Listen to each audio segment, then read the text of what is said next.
Composition de vitesse, de direction, différence. Un bateau démarre à la date égale à 0 en A. À la vitesse du bateau par rapport à l'eau égale 2 mètres par seconde par rapport à l'eau. Perpendiculairement aux rives, pour traverser la rivière, de largeur D égale 10 mètres. L'eau de la rivière est animée d'un mouvement uniforme de vitesse de l'eau par rapport à la rive égale 4 mètres par seconde par rapport aux rives. 1. Dans quel référentiel les vitesses ont été mesurées? 2. Déterminer la trajectoire et les caractéristiques du vecteur vitesse du bateau par rapport à la rive du bateau par rapport au référentiel OXY lié à la rive. 3. Calculer le temps de la traversée. 1. Les référentiels utilisés.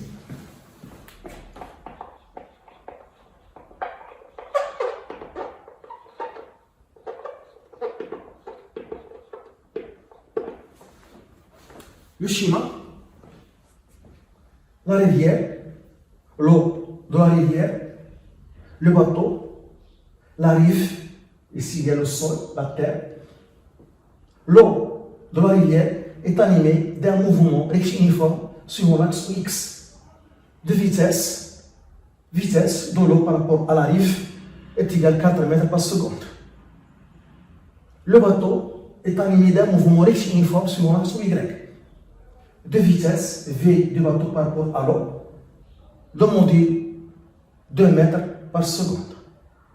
La vitesse de l'eau par rapport à la rive est égale à 4 mètres par seconde. Vitesse de l'eau par rapport à la rive.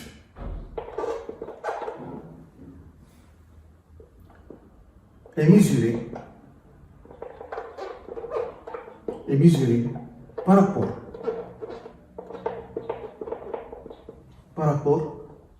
à un référentiel lié à la rive, le sol. Ce référentiel, c'est OXY, qui est lié à la rive. La vitesse du bateau par rapport à l'eau est égale à 2 mètres par seconde. Vitesse du bateau par rapport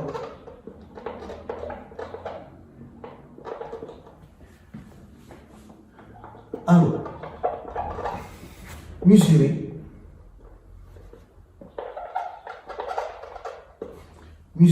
par rapport à un référentiel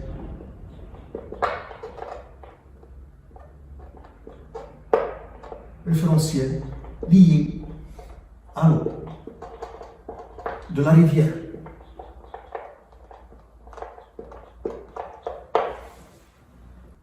De la trajectoire et les caractéristiques de vitesse du bateau par rapport à la rive. De trajectoire et les caractéristiques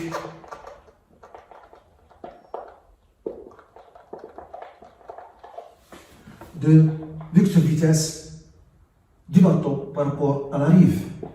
V du bateau par rapport à la rive, au sol. Le mouvement de l'eau dans la rivière est rectiligne uniforme sur l'axe X. Donc, l'équation de mouvement rectiligne uniforme s'écrit X est égal à la vitesse de l'eau, V l'eau par rapport à la rive, fois T plus X0. Le bateau a un mouvement rectiliforme sur l'axe Y. Son équation en elle s'écrit Y est égal à la vitesse du bateau par rapport à l'eau, V bateau par rapport à l'eau, fois T plus Y0. X0, c'est l'abscisse à T égale à 0. Y0, c'est l'ordonnée à T égale à 0. Et on a choisi l'origine à T égale à 0. Donc, X0 est égal à 0, Y0 est égal à 0. Donc, on a x0 est égal à 0 et y0 est égal à 0 à t égale à 0. Donc, ces équations deviennent x est égal à la vitesse de l'eau par rapport à la rive fois t. Et y est égal à la vitesse du bateau par rapport à l'eau fois t. Pour trouver l'équation de la trajectoire, je tire t de la première équation et je remplace dans la deuxième. Donc la première donne t est égal à x sur la vitesse de l'eau par rapport à la rive. Et je remplace ici et on a y est égal à la vitesse du bateau par rapport à l'eau sur la vitesse de l'eau par rapport à la rive fois x. Je remplace les vitesses par leur valeur. Donc est égal la vitesse du bateau par rapport à l'eau 2 mètres par seconde, la vitesse de l'eau par rapport à la rive 4 mètres par seconde fois x. 2 sur 4, c'est 0,5. Donc on trouve y est égal à 0,5 fois x. C'est l'équation de la trajectoire. Et c'est une équation d'une droite. Donc l'équation de la trajectoire du bateau dans le repère OX ou Y par rapport à la rive y est égal à 0,5 fois x.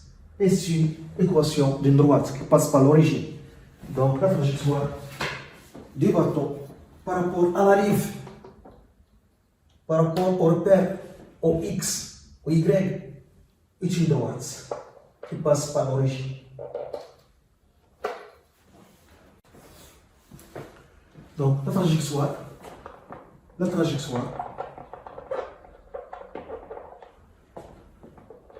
du bateau par rapport à la rive, au sol,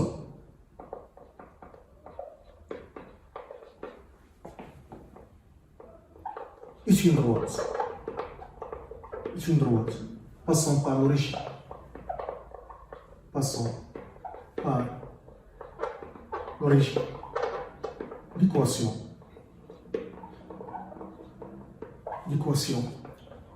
y est égal à 0,5 fois x. Les caractéristiques de vecteur vitesse du bateau par rapport à la rive. Les caractéristiques de vecteur vitesse du bateau par rapport à la rive. Toujours, le vecteur vitesse est tangent à la trajectoire. Toujours, le vecteur vitesse est tangent à la trajectoire. Donc c'est ça, la direction des vecteurs vitesse, qui forme un angle alpha avec l'axe OX. Direction forme un angle alpha avec l'axe OX.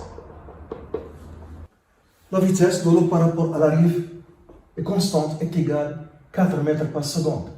Donc la distance parcourue par l'eau, c'est V fois la durée delta T. Pour une durée d'une seconde, la distance parcourue, c'est 4 mètres, car la vitesse, c'est 4 mètres par seconde fois 1, donc ça donne 4 mètres.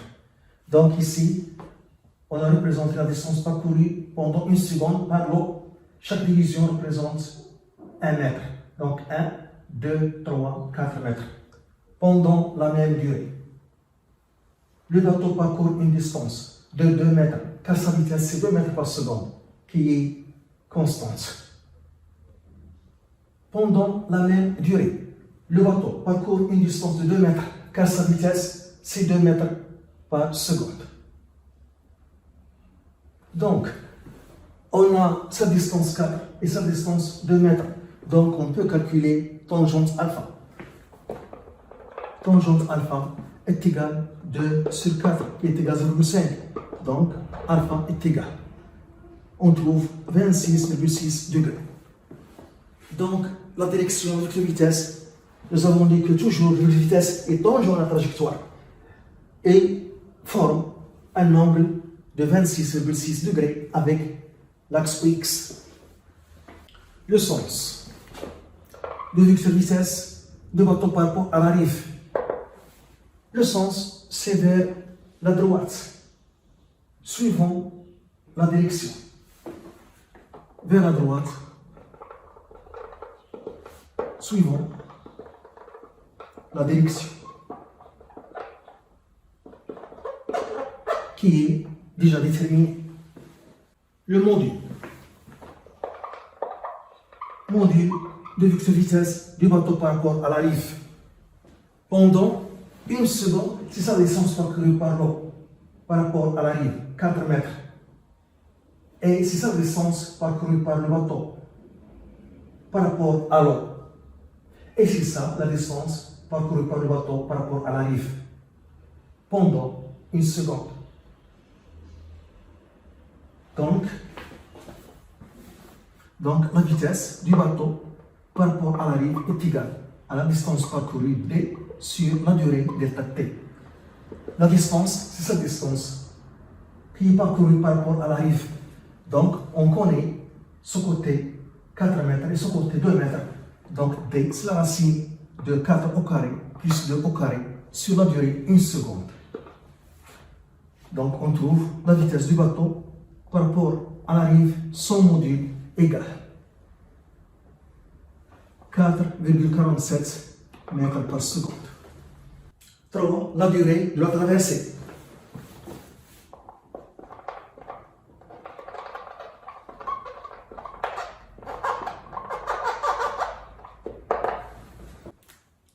On a la relation B est égal V fois delta T. Donc, delta T est égal D sur la vitesse V. Par rapport au référentiel lié à l'eau, le bateau parcourt la distance D qui est la largeur de la rivière à la vitesse du bateau par rapport à l'eau qui est égale en module 2 mètres par seconde. Donc, delta T est égal. Donc, delta T est égal D sur V du bateau par rapport à l'eau. Delta T est égal D 10 mètres et la vitesse du bateau par rapport à l'eau 2. Donc on trouve 5 secondes. Par rapport à la rive, par rapport au sol, le bateau parcourt à traverser une autre distance à la vitesse par rapport à la rive 4,47 mètres par seconde. Donc, si on suit cette relation, donc la durée de traversée dans ce cas, delta T est égale à la distance D' sur la vitesse du bateau par rapport à la rive est égale. On connaît l'angle alpha et on connaît le côté opposé. Donc on peut déterminer D'. Cette distance D', c'est l'hypoténuse de l'angle alpha qui a pour côté opposé petit d, la largeur de la rivière. Donc l'hypoténuse, c'est petit d sur sinus alpha. Sur sinus alpha fois V du bateau par rapport à la rive est égal 10 sur sinus 26,6 en degré 4,47. On trouve la même chose, 5 secondes. Je vais maintenant construire la somme de ces deux vecteurs de vitesse en utilisant la méthode de polygone.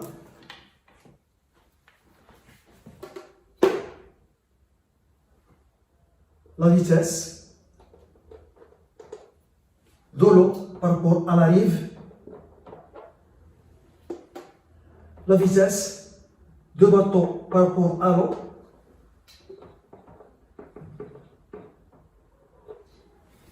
la somme de ces deux vecteurs par la méthode de polygone. Dans ce vecteur, c'est la vitesse du bateau par rapport à la rive. Car on vérifie avec ces valeurs de ce vecteur vitesse la relation, la vitesse du bateau par rapport à la rive est égale à la racine vitesse du bateau par rapport à l'eau au carré plus la vitesse de l'eau par rapport à la rive au carré. Donc à partir de ce schéma, le vecteur vitesse du bateau par rapport à la rive est égal au vecteur vitesse du bateau par rapport à l'eau plus le vecteur vitesse de l'eau par rapport à la rive.